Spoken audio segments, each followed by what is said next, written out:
Hello, and welcome to another episode of Breaking the Guard. On today's episode, I'm going to talk about drilling. Since I talked about the ecological approach and my critiques about it, I know some people are like, well, how are you doing drilling then? Because what I know about drilling, it's that it's very monotonous, static, boring. So I want to share with you guys my approach to drilling. So whether you're a student that wants to learn how to drill better to improve themselves, or if you're a coach and maybe you're lacking uh, ideas for creating useful drills, I'll give you some examples. And we'll start at the very bottom, which is the one that all the anti drilling people out there hate, which is static drilling.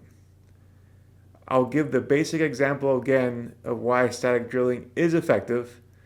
If I have one person that let's say we're using the game of basketball, and I put them on a free throw line, and I say, okay, shoot one time. They shoot one time, very good. And then I put them on the bench. Then I have the other guy shoot 10,000 times. Then I put them both together. I say, okay, who's going to be the better shooter out of 10 shots? I think everybody knows from common sense, obviously the guy that has done it 10,000 times, right? That's a very, again, simple example just for anybody that says drilling doesn't, even static drilling doesn't produce skill. That's not true. Obviously it does. We know it does in many places. Now, is that the most efficient way or the fastest way to build skill is a different argument. But static drilling does have its place. I believe when you're very new to a specific technique, drilling can be very useful for gaining experience quickly. Because usually in the beginning, what you lack is experience. You may have seen your instructor teach a move, and you may have seen it on YouTube, or you may have, watched somebody in competition or in your sparring sessions, and you watch them do something, but you really haven't gotten your hands on it to do it yet. Even if you had the theoretical knowledge in your head that you understood the concepts and how it worked, without drilling it or without actually doing it, you don't really know anything yet. So practice would be the first step. And if you guys heard my previous podcast, I talked about the 4 phases of learning: observation, practice, drilling, sparring, right? Where you might say, what's practice and drilling? Practice is when you're thinking through the execution of a technique and you're doing it, you can converse with your partner. That's just where you're usually asking your coach for pointers and questions, right? So you're trying to develop the concept in your head of how this move works and how to align your body to make that happen. Drilling is using whatever understanding or concept that you have. We're not going to implement it at 100%. That's the difference. So drilling is going to refine the concept you have. Now, this doesn't mean it's going to be perfect, because if your concept is flawed, then you're building a better flawed idea, right? But it's going to be better than what you had before.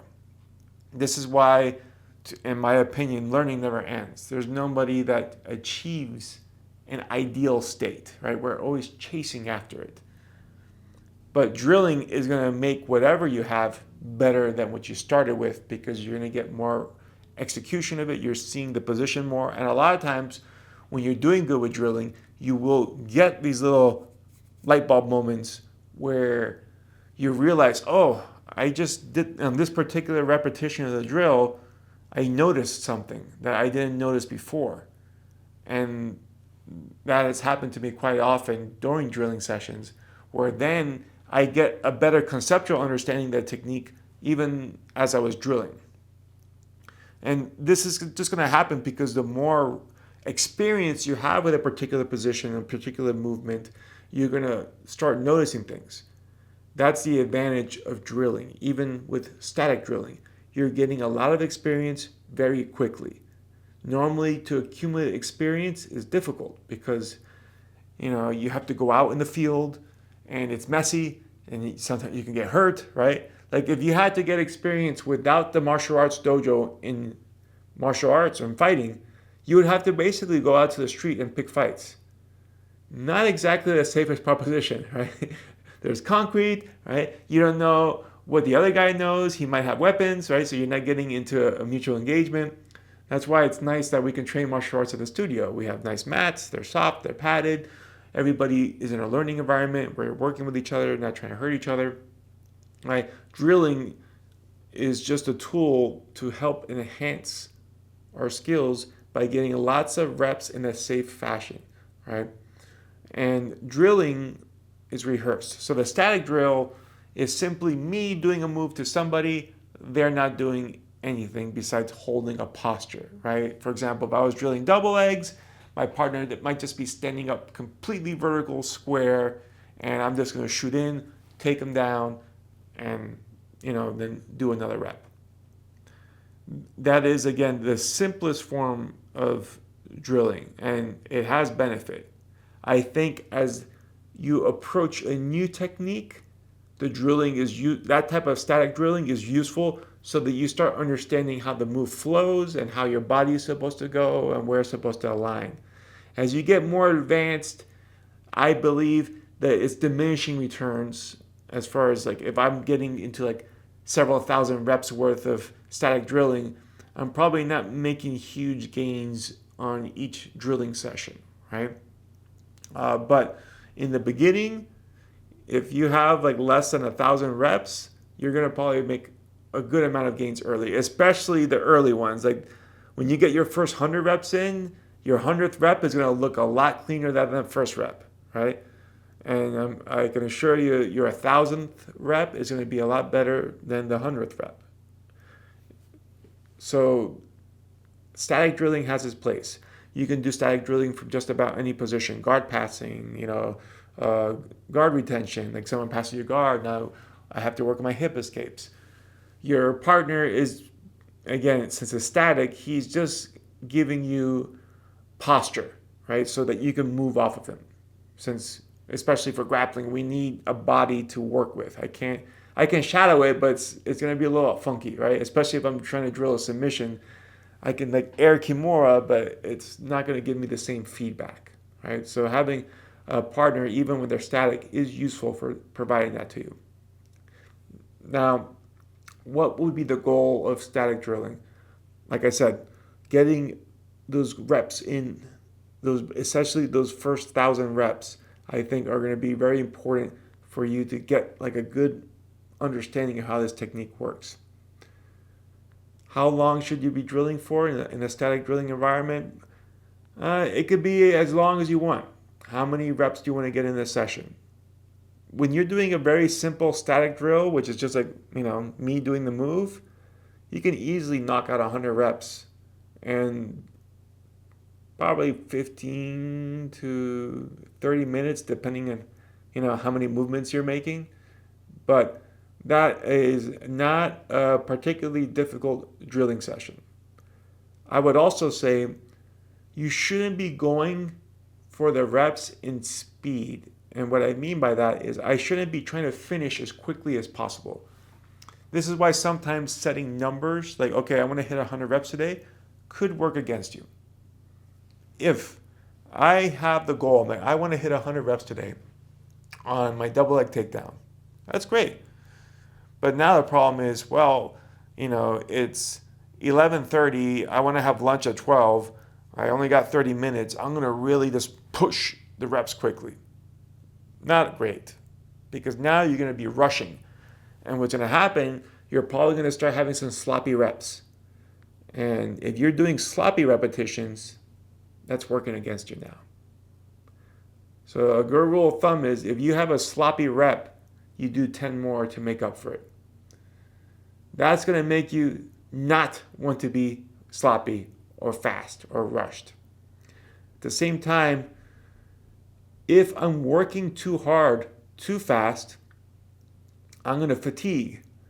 And if I'm drilling the technique very fatigued, my technique is probably going to be sloppy because my coordination is going to be off. I'm not going to have the same power to be able to execute. Let's say if I was trying to sweep the double leg, clean, I'm going to start wearing out a bit. So I need to have enough rest between the reps where I can execute cleanly. Now, when you're doing partner with a static partner, it's usually a good idea that you guys go one-on-one, right? Or maybe he does 5, you do 5. You find a rhythm that makes sense for you and on the movement. This is going to allow you, as a partner, you're basically going to be resting more since you're static, and you can switch back and forth. And this makes the practice smoother and also beneficial to both parties, rather than just one guy doing everything and the other guy just being a dummy, right? And it serves the purpose of, again, allowing you to get recovery time so that when you start your drill again, that you're well rested and able to perform at 100%. If you feel like you don't have enough energy to perform the rep perfectly or as close to perfect as you can, then take some extra time to recover. This is why I said maybe it's going to take, it could be as little as 15 minutes if it's a simple movement, maybe like a knee cut pass.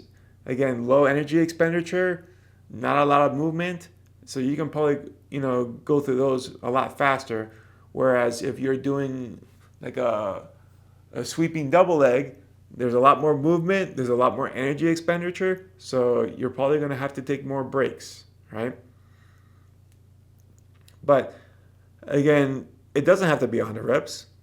Maybe it's 50 reps. Maybe it's just 25. Any amount that you feel comfortable doing is better than the amount of 0, which is what a lot of people do. Right? So even if you're like, man, I only have enough time or energy to crank out 25 repetitions of a technique. Great, just do that. Because guess what? 25 in 4 training sessions a week is 100. 10 weeks, that's 1,000. Right? There's 52 weeks in a year. In a year, you hit out 5,200. Maybe 2 weeks for vacation, we'll just call it a clean 5,000. 2 years, you have 10,000 repetitions. And that's a lot. And I know, again, people are like, oh, the idea of doing 10,000 reps seems like a nightmare. It's not.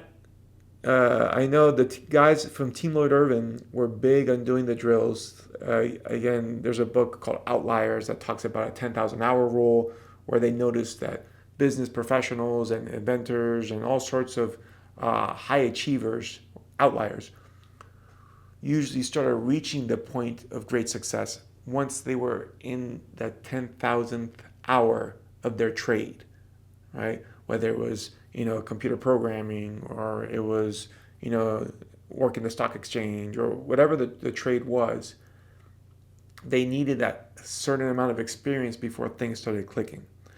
So Lloyd Irvin put the jiu-jitsu twist on it, which was 10,000 reps. Now that's not necessarily the equivalent of 10,000 hours, right? I would say it's definitely far lower than that. But at least on that particular technique, it is plenty. And I know guys like Keenan Cornelius, DJ Jackson, a lot of the stars that came out of there were getting those reps in.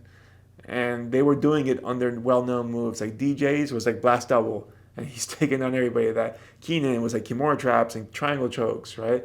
So they obviously shine in those techniques. So for people saying it doesn't work, like it does, right? It absolutely does work.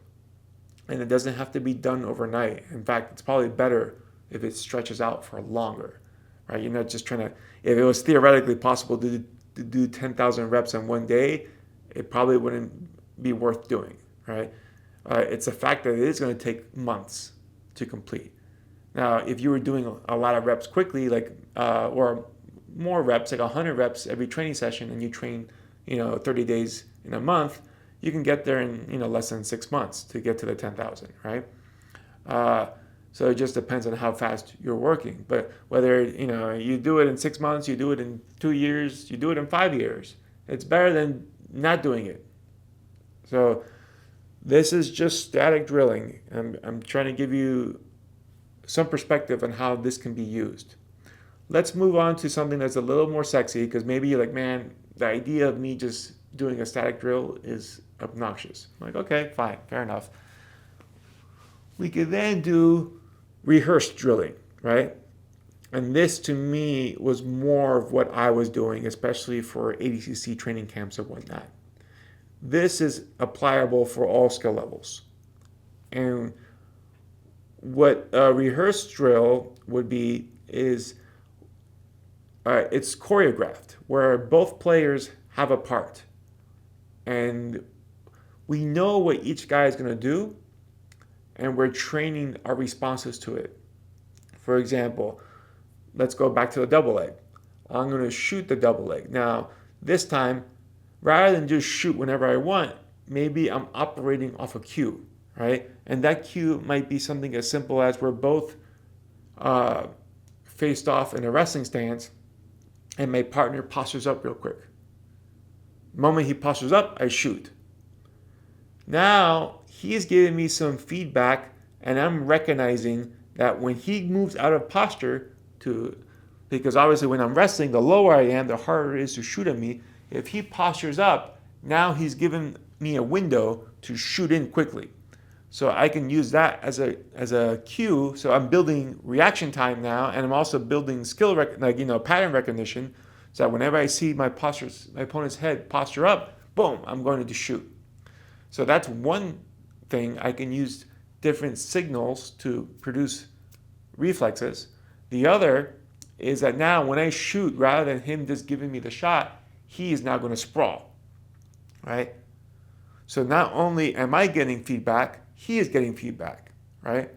And he knows once I shoot in, boom, he's not working on getting a quick sprawl. Then I work something else. For example, now I get sprawled on, I'm going to peek out. So I'm going to start looking to cut the corner. Then he can do something else.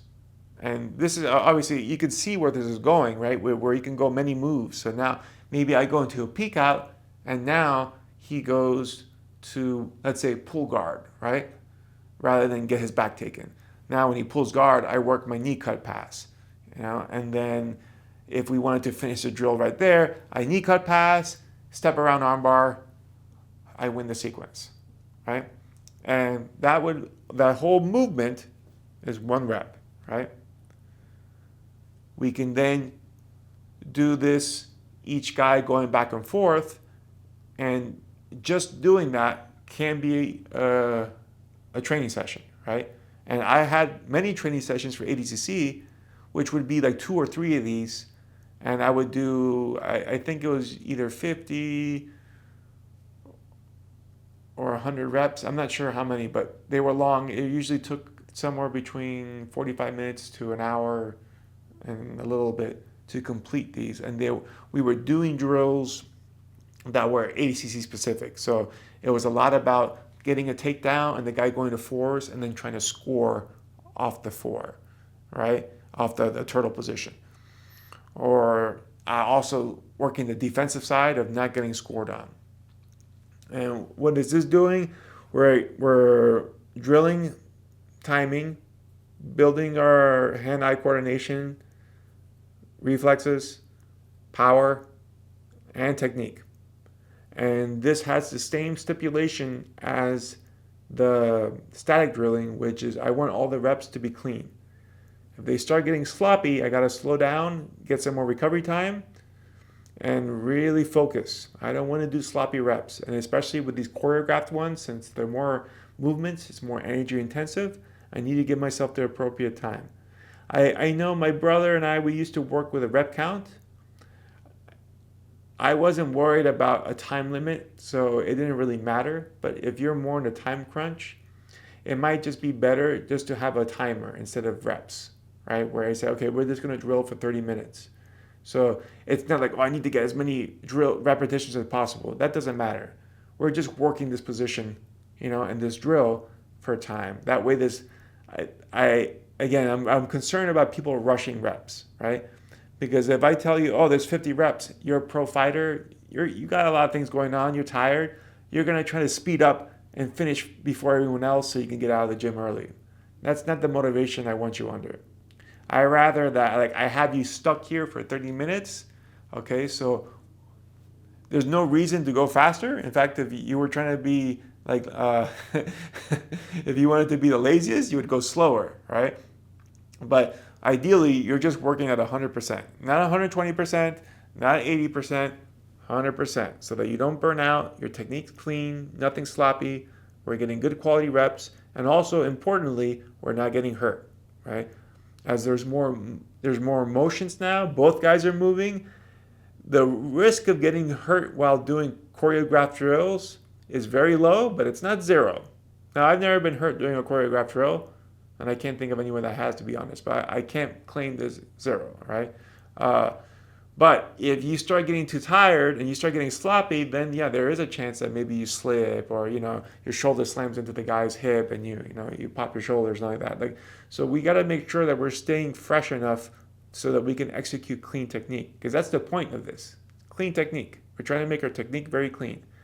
In the process, we're going to build our power, and we're also going to build our timing. But the main thing is that we want the technique to be very clean, so that we can improve our skill level, right? And again, we're giving ourselves a lot of repeated exposure of these particular positions and techniques that are important to us, so that we're able to progress faster, right? And again, this was my critique about the ecological approach, which is when we're doing just lots of situational drills or task-based games, or the constraint-led learning, or whatever you call it. It's harder to get yourself organized into those positions where you can be able to execute, especially when the opponent knows what you're going to do. Makes it harder. Now, I understand the argument that, well, if you constrain it enough, you're like really limiting the potential. And then I'll tell you, well, if you constrain it that much, at that point, you're just drilling now, right? So you might as well just drill. That's my take on it anyways, right? So the rehearsed drilling, choreographed, whatever you want to call it. I just call it drilling because to me it's all drilling. But since people are introducing the term static drilling, okay, well, this is now a rehearsed drill where I can make all sorts of different types of drills. Like we could do submission escape drills. We can do standing up off your back drills. We can do scoring takedown drills. We can do getting submission drills, right? For example, let's say we wanted to work getting back up to our feet. We might say, okay, I throw a jab, the guy slips it, scores a takedown. I go to my technical stand-up, he runs around my back. I hand fight, do a standing switch. He runs away from me, I bail out, I'm on my feet, right? So I scored the escape, basically. That's a stand-up / reversal type drill that I could work. So you could use your creativity to figure out what are some winning movement patterns that you want to be able to implement and get better at doing. And maybe you're like, well, I don't know these. Okay, that's fair. Ask your coach. Study tape. Watch videos, right? I would say film your own training so you can see like where you're having problems with, and like then maybe you can present that to your coach and he can, hey, this is a technique sequence you might want to work on. And then now you have a drill that you could do, right? Where you can rehearse it with your partner. Both people know how to play both sides. And then you can go back and forth, right? I can do one rep, he can do one rep. And we go, usually on those rehearsed ones, we do it like 1-on-1 or maybe like 2-on-2 because there's a lot more movement. Like I said, you usually need a little bit more rest time. Normally, if there's an A man or a B man, there's one guy that's working a little bit harder than the other guy. Or you could do it straight. I think we've done both, if I'm being honest. So it could work either way. It depends on how much work each guy is doing. Sometimes, especially if we're just doing reaction time, the B man might not be doing that much except giving you that initial cue, right?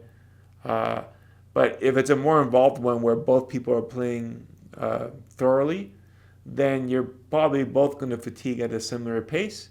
So then it's more about just making sure you give enough rest time between reps. But I would say don't like the main thing with all the drilling, don't try to force it all in quickly. Right? Even though I am telling you guys it's very intense, 100% speed, right? 100% power, that's true. But that doesn't mean that I try to sprint for 10 minutes straight. You can't do that.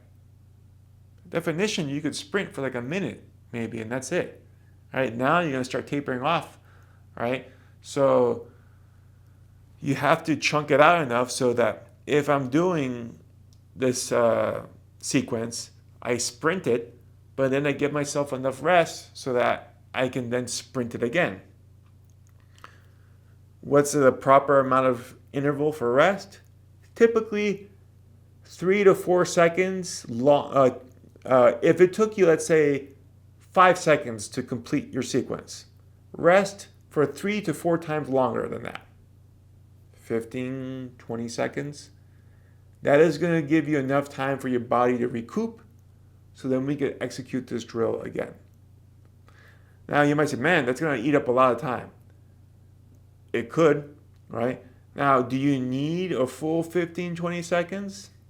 Probably in the beginning you won't, right? But as you start getting heavier into the reps, your energy levels might start depleting, and then you will need those 15 to 20 seconds to be able to fully recover. So it's up to you, and you don't have, and again, if you have very good stamina, maybe you need less than that. Maybe it's just 10 seconds, right? And it depends on how much of a sprint it is. Like I said, the more energy you're spending on it, the more time you need to recover. So you just got to figure out what's a good amount of time that you need between reps to be able to recover to 100%. Like I said, the first few reps, you could probably do like 10 of them in a row with no issue. But then once you start getting to the 15s and 20s, now it's starting to be a problem. So just account for that and give yourself rest that you need so that you can execute cleanly, right? And powerfully. So that would be rehearsed drilling. And like I mentioned, I can do rep counts. I can do time limit. If you feel like you would try to cram in the reps quickly, then don't do reps. Do time. Just say, I have 30 minutes, I have 20 minutes, I have 10 minutes. But I'll do 10 minutes clean, right? And however many reps I get is what I get. Is it important to keep track of the reps? Not particularly, right? I mean, even with a 10,000 hour rule, like, does something magical happen when I know it was 10,000 reps versus if I just did it and didn't keep track? Probably not. Okay? I mean, maybe for you it might be kind of cool to know, like, oh man, I did 10,000 reps of this move. But I don't know if it has a tangible effect as far as like you knowing that you did 10,000 reps makes you work harder or it makes the effect better. I'm a nerd. I like keeping track of things, so I'd probably keep track of the reps anyways, or maybe just keep track of the time I spent drilling, which might be better, honestly. But like I said, not the most important part of this. I will say in these drills, you want to go an extra step, film yourself doing the drills. If you film yourself doing the drills, you could then watch them later, and maybe you watch the first few reps to see how the technique looks, then go to the end. Or actually, not the end, go to the middle, see how the reps look in the middle. Then go to the end, see how the reps look at the end. If you notice that the quality of the reps are getting worse as you go towards the end, then you know that, well, maybe I'm not giving myself enough rest time. If you notice that they get worse in the middle and then they get better at the end, then you know, like, when you saw the finish line, you decided to like clean up and really give your best effort, and you kind of just winged it to the middle, right? If what we ideally would see is that as we go towards the middle and to the end, our reps got better. That means that we actually were functioning in the intended pace, where each rep was my best rep. That would be the ideal. Is that going to happen every time? Probably not. But that's what we're working to, where, rep number 1 was good, rep number 2 was a little better, rep number 3 was a little better, and then so by the time that we get to the later reps, it's like, man, those last reps are really clean, right? And I would think for the most part it should be coming out at least on average better at the end, because you're warming up a little bit. As the first couple reps you're moving, you're kind of just getting, okay, I know how to do this, but this is my first time doing it today, right? And then as you did like 10 or 20 of them, now it's like, okay, I got the groove for this. I'm in the zone now. So it's just flowing a lot better. So theoretically, we should be able to be better by the ending, right? So rehearsed drills, right? And that's pretty much the main part of what I would do, rehearsed drills, right? Where both guys are working. That way I don't just have one guy being a dead fish or just being a mannequin, right? Like he is participating, he's also benefiting from the time as well on both sides. And usually I want to make sure that if I'm drilling with somebody, they're as into the practice as I am. If you have to kind of rope someone into it, they're probably not going to stick around. Again, even with the rehearsed drilling being back and forth, it is time consuming, it is tiring, right? That's why I said like you need recovery time in order to be able to do it. So you want somebody who's really invested in being better, right?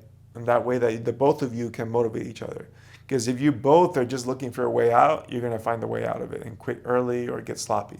So try to have somebody that will keep you accountable, and likewise that you will keep them accountable. With the rehearsed drilling, I did talk about some simple concepts. Let's touch on it a little bit more. Uh, Obviously, we can react to each other's moves, right? So if I shoot, he can then choose to sprawl. If I shoot, maybe he catches it, and goes into a lateral, right? You can choose all sorts of ways to counter techniques and then go back and forth. When we're doing it choreographed, we're always letting them know what's going to happen, right? That way, that's what minimizes the injury risk. When both guys know what's going on, it's much harder to get hurt because I know, okay, he's going to zag here, so I'll go with it. And then I'm going to zig there, so then he knows to zig with me, right? That makes it easier. And when you're drilling it in a realistic fashion or a realistic sequence, it's beneficial to both people, right? Because these are things that are like, we're doing good movements, not doing garbage movements, right? So neither of us is making a movement pattern that doesn't make sense, right? Now, in some of these drills, somebody's gonna, quote unquote, win. Like I might catch you in the armbar and score the tap, right? Uh, and that's fine, right? You can also make it so that he can escape the submission. He can score the tap, and then after he scores the tap, then you can work into escape as well, so that it just doesn't end there, right? So you can add as much variability as you want to the drilling, but when we're doing it rehearsed, everything is known in advance. This is what limits the injury potential. We talked about building reaction time, right? And this is how people say, how do you build timing? Well, like I said, you could use cues. What are some of the cues that we can use? One, visual is the easiest, right? And I believe using your partner with realistic motions is the best cue that you can gain from it, right? So like him moving out of position, for example, like I said, like he was in a low stance and he popped up for a second. That's an easy cue to react on. Maybe instead of him doing that, which it might be, why would he do that? Maybe you work snapping the head, right? But he keeps a strong base. So your head snaps don't always work. But he will allow one head snap to work more than usual, and that's going to be your cue to shoot, right? So this introduces some unknown to you, but he's not doing anything too crazy, right? Like you just don't know which head snap is the one that's going to score. I do something similar with striking as well, which I call it the knockout drill, where I'll be holding pads for somebody, and let's say it was a 1-2-3, they'll throw, the 1, 2, and when they hit me with a 2, I'll drop to the floor. And what I'm trying to simulate is that you were throwing a combination, but you scored a knockout punch. And what I want you to do now is follow me to the ground and get the TKO, right? So this develops the killer instinct, right? Because you never know which shot's going to be the one that puts the guy's lights out. And you'll see sometimes when I do this to people who've never done this with me before, I'm throwing the 1-2-3, I throw the 1-2, I fall, and they kind of just stand up and they feel like they're lost. I'm like, dude, you gotta chase me down, right? Like, you gotta make sure that I don't get back up. And you see this happen in fights sometimes, where someone knocks somebody out and then they're like kind of stuck on their feet for a little bit and they're late to chase. And sometimes that late chase is enough for the guy to survive, right?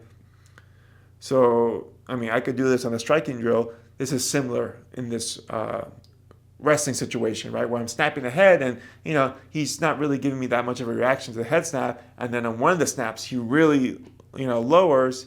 Maybe that opens up the front headlock for me. Or he then has to over-exaggerate to pull his head up. That gives me the opening to shoot, right? So, your partner is giving you some realistic feedback, and that's giving you a cue to be able to do something. Other ways that we can use cues could be audio, right? You might have your coach say a key word at a certain moment to trigger you to do something. These are okay. I don't think they're as useful. I mean, they do have their place in fighting, especially if you have very detailed game plans where you might be needed to be reminded of doing a particular technique or starting a particular sequence. But I think normally the best cues are going to be the ones that you can read off your opponent doing certain motions, right? And again, this is something that you can choreograph. And we could do things like this on the ground as well. Like we can say, okay, the guy's playing a half guard. The moment he switches to a knee shield, boom, we start with our passing sequence that we know that specifically works against the knee shield. So he could be moving in a way that's more realistic, where you kind of just like, so it's almost semi-situational, it's almost semi-sparring in a way, but then the moment he switches to a knee shield, our drill begins. Right now I'm going to go boom, boom, boom, and execute that sequence that we wanted to work on. So this is a type of process that you can do for rehearsed drills. So they don't have to be super strict, right? It's not just static. They could be very dynamic in many different ways.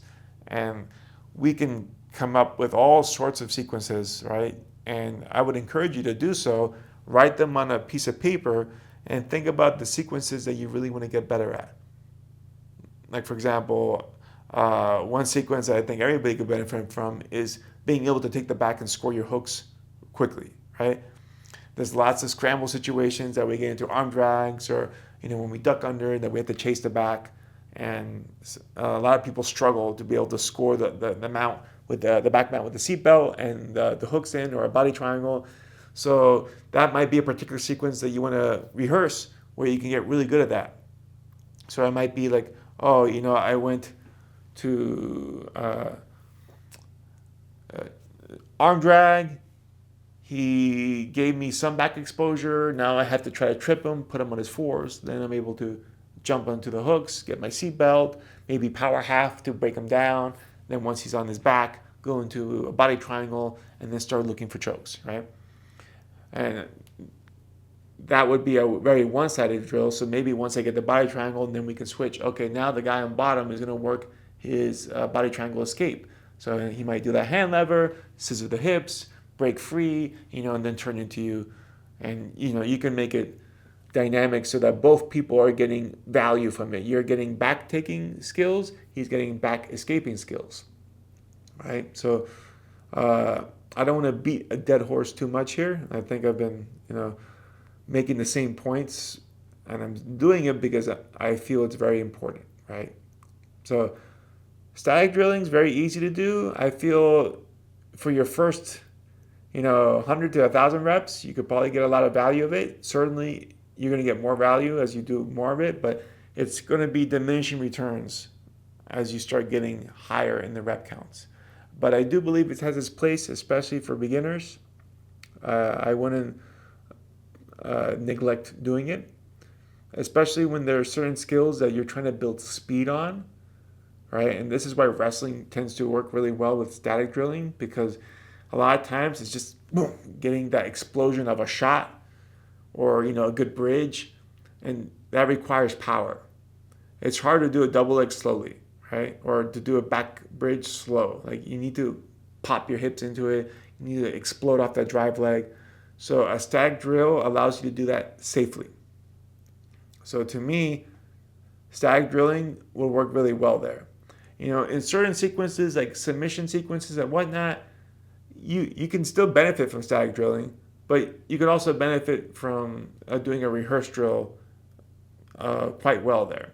So either way, I hope this helps answer some of the questions that people have about how I'm making drilling so useful and why I don't think that the ecological approach is introducing novel aspects to it, right? And right now, I didn't touch upon situational drills, right? Because what the ecological approach is doing, we already do, right? So the type of games that they're putting where they're putting constraints, we're able to do that in a traditional model and do so quite frequently, right? So if I'm teaching back mount escapes, guess what the sparring is going to look like? I'm going to start you from the back and you're going to work on your back mount escapes. That's the constraint, right? I'm going to put you, guy has a seatbelt, maybe we're working choking side escapes. So you're going to be on the choking side, you're going to start with your hand gripped, right? He's going to try to fish the choke, you have to be able to work your way out. So we already do these games. The only difference I feel is I'm giving you better tools to start with, because rather than saying, okay, we're going to start from this position, I told you the concepts of, how he's going to try to choke. You have to watch out for double arms going over, right? Or especially any arm going under your chin, right? So maybe, again, I haven't trained the ecological approach guide, just I'm reading and listening to podcasts. But from my understanding, they're going to tell you the basic approach, right? Of how, okay, we have to uncouple the hips, uncouple the chest from the back so that we can detach and be able to either slide away from him or be able to reverse and come on top. But then not giving you the best tools as far as the best known practices for escaping those positions.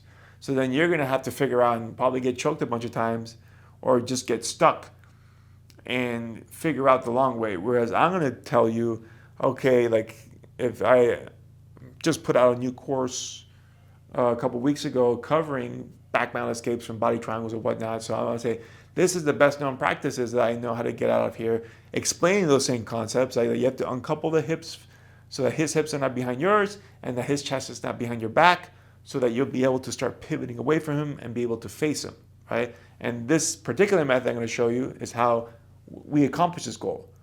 I encourage you to keep exploring and finding more things and really getting the understanding of why this move works, not just to mimic me. I don't want people mimicking me. I want them understanding the mechanics of what I'm doing, right? And also the principles of why the move works. So that's why I'm saying I don't feel like the ecological approach doesn't add anything new. It's just taking away the ability to observe my instruction, the ability for you to practice, the ability for you to drill, and relying solely on the live feedback phase of the sparring, right? So the only way you're observing really is through your memory of what happened during your live round, right? Whereas having a lot of different ways of getting feedback. Anyhow, I hope that's useful. And if you guys like this type of content, as far as like going over coaching stuff, I can definitely give a lot more input in this area. I'm probably going to do it anyways, but always nice to hear back from you guys. So I appreciate those who write in and give me suggestions on things I can cover on the podcast. It makes my life a little easier, and I know that I'm serving you more rather than just rambling. Anyhow, I hope you guys enjoyed that. I'll see you all next week.